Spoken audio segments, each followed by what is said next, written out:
حضرت ابو ہریرہ رضی اللہ عنہ سے مروی ہے کہ رسول اللہ صلی اللہ علیہ وسلم نے فرمایا کہ اللہ تبارک و تعالی نے فرمایا، جب بندہ میری ملاقات کو پسند کرتا ہے تو میں بھی اس کی ملاقات کو پسند کرتا ہوں، اور جب وہ میری ملاقات ناپسند کرتا ہے تو میں بھی اس کی ملاقات کو ناپسند کرتا ہوں۔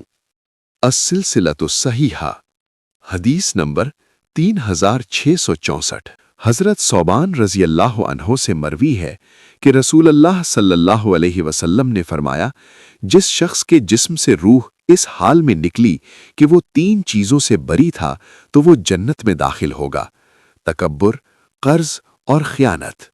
السلسلۃ الصحیحہ، حدیث نمبر 3675۔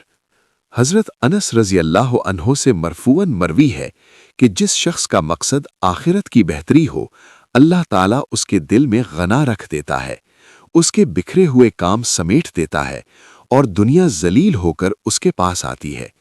اور جس شخص کا مقصد صرف دنیا کمانا ہو، اللہ تعالیٰ اس کی آنکھوں کے درمیان محتاجی رکھ دیتا ہے، اس کے کام بکھیر دیتا ہے اور دنیا سے اسے اتنی ہی ملتی ہے جتنا اس کا مقدر ہے۔